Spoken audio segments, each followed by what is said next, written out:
choice on the part of congressional leadership, including, sadly, my leadership, Senator McConnell, Speaker Johnson, to turn their backs on these folks.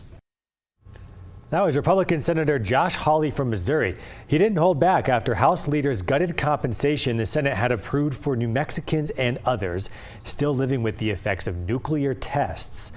The summer blockbuster movie Oppenheimer reignited awareness of the world's first nuclear test here in New Mexico.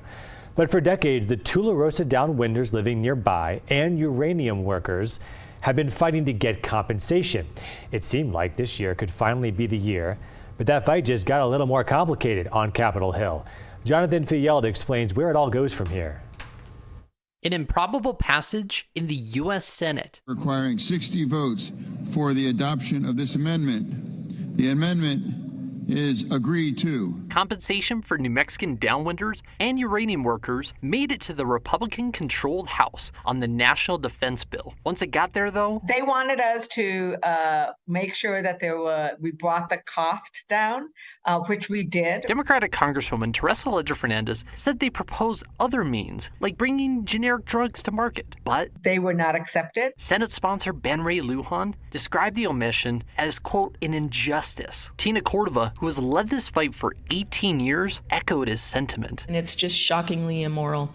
We had much higher hopes for this Congress. Cordova says she isn't giving up, especially since they made it further than they had ever made it before. And I think this has been a boost to us because we know it's possible.